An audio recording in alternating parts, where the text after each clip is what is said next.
Hello everybody, welcome to the JavaScript course. In this video, I'm going to discuss the classes and styles in JavaScript. First, I would like to access the classes by using the className and classList properties.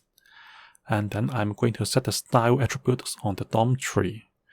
Finally, I would like to use the getComputedStyle function to help us access the computed styles after having accounted for all the CSS sources available in the project. Now, let us see the HTML file first. The HTML file has a number of things. I would like to link the HTML file to a CSS file. So I would like to have a link node to help me link it to a file called styles.css. And I have a title on the HTML file. And then in the body, I have a number of things.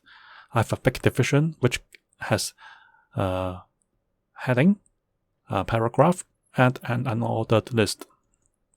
And of course, I have to link this HTML file to a JavaScript file called myscript.js, which is put in the JS folder. So you can see the hierarchy of the files on the left-hand side, okay? And let us go to the CSS file. The CSS file is just helping us to show the background color of this paragraph together with the padding on this paragraph. So you can see that I have padding on 4 sides of the paragraph. Okay. Now let us go to the JavaScript file. In order for me to use the strict mode, I have to say use strict on the first line of the JavaScript file. Okay. And then let us start our discussion now. If I want to use the property called className, I have to really pick up an element from the DOM tree first. So let me pick up that element first.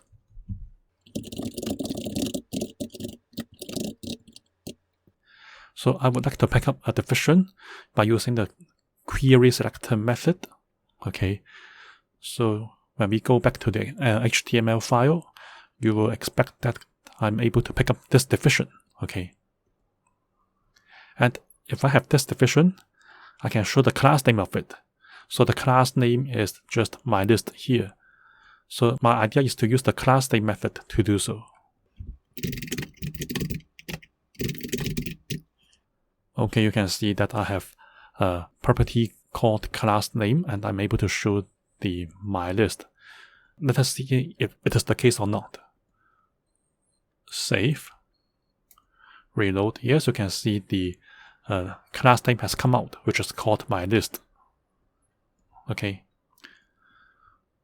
So we can use the class name property to help us show the class name of a certain division. Okay. And the next property to discuss is the classList property. It puts each of the words into an iterable list. So what does it mean by that? Let us see an example.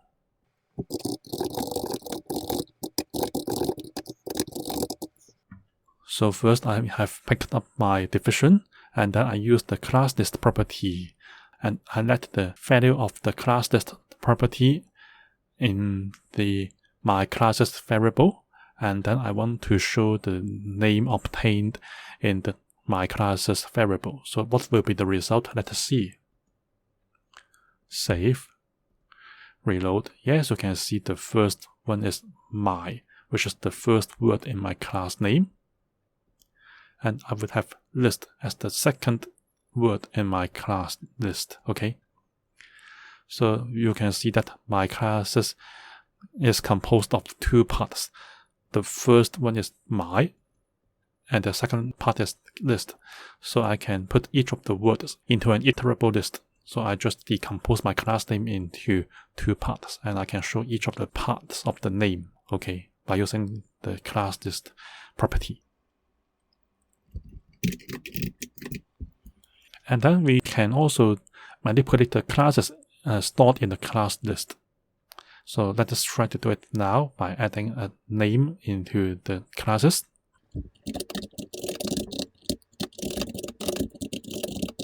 So now I want to add a class name called name into the division. So what will be the result? I can show the outer HTML to verify the answer. Save. Reload. Yes, you can see that I can add one more part of the name in my class name.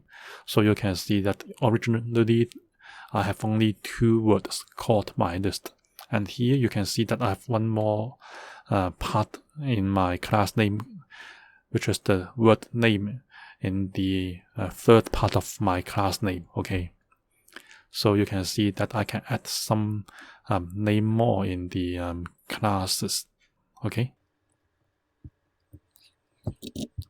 Also, I can toggle a part of the name. So the meaning of it is that I can add a class if it is not present. On the other hand, if it is already present, I can remove that part. So let us see how we can manipulate the class name.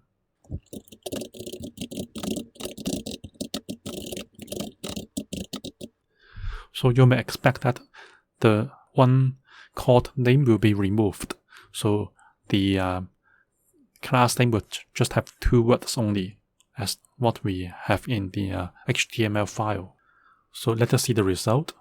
Save. Reload. Yes, you can see that I have only 2 words in my class name. So the originally added part called name is gone because I toggled it to turn it off. Okay. Initially, I had a part called name, but when I toggled that part, it is no longer present right now. Okay. Also, I'm able to see whether a class is present or not.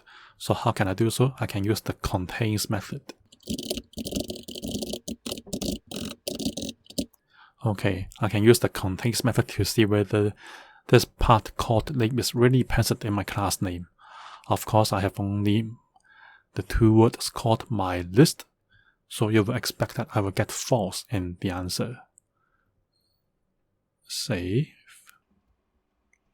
Reload. Yes, you can get false. So you can see that the class name has only 2 words. Okay. 2 words only. Okay. So that's why I don't have the part called name in it. Okay. And then I would like to set the style attribute on the DOM elements. The idea is to use camel case naming convention for the CSS styles. For example, when we have font-family, I can change it to font family in camel case notation. So let us see an example.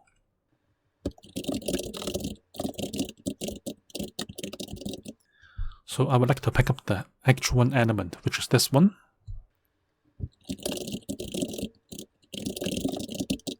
So after picking up that element, I would like to change the background color to pink. So you can see that when I want to mention the background color, I have to use the camel case notation. Okay.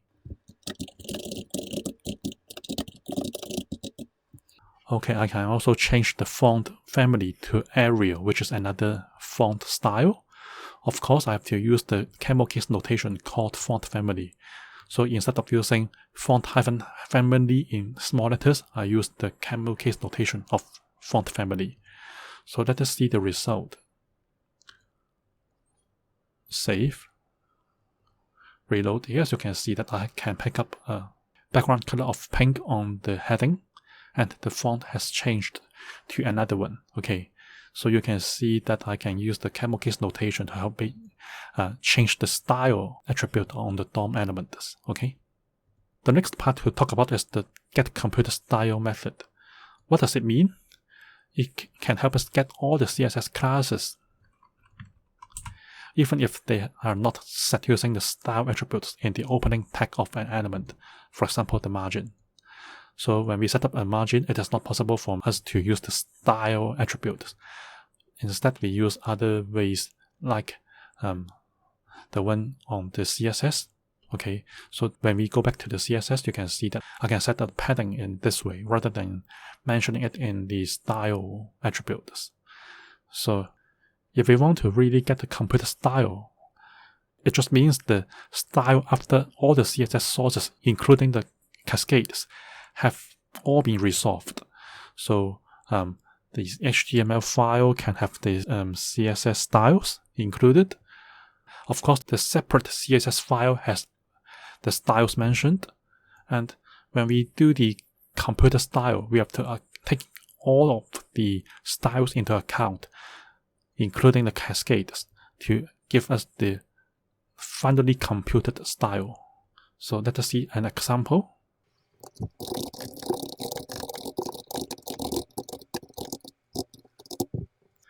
So suppose I want to pick up a paragraph, and then I want to find out the computed style of that paragraph, which is this one. When we go back to the web page, it means the part shaded in yellow-green, okay?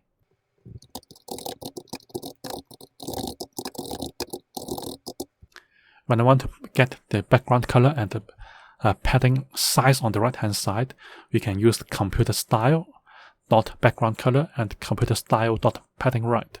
And you can see that the computer style variable has already got the computed style of my paragraph, okay? And I can pick up the individual details of the computer style by mentioning the style in the camel case notation, like what we did for the previous part of my presentation, okay? So background color is in the camel case notation. The padding right property is also in the camel case notation. So let us see the result. Save. Reload. Yeah, so you can see that the background color is that one, with this particular RGB value, which represents the yellow-green color. And you can also get the size of the padding on the right-hand side. So when we go back to the CSS file, you can see that the padding is 50 pixels for all the 4 sides.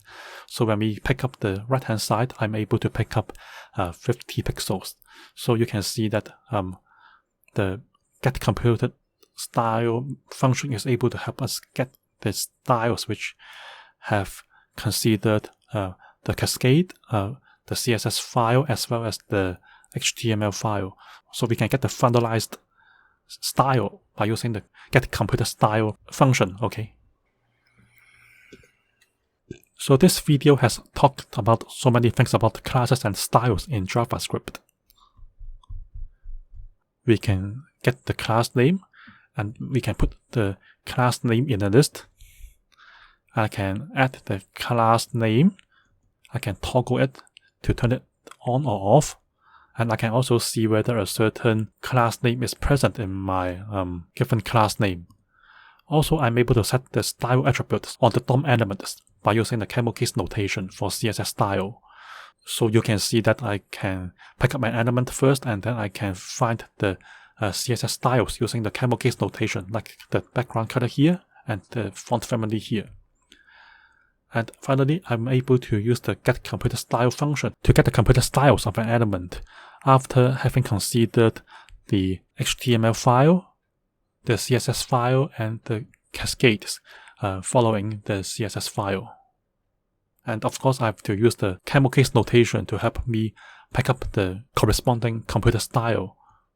This is the end of the video. If you have any questions about my video, please leave your questions on the comment section below the video. If you like this video, please give me a like and please subscribe to my channel. Thank you for watching.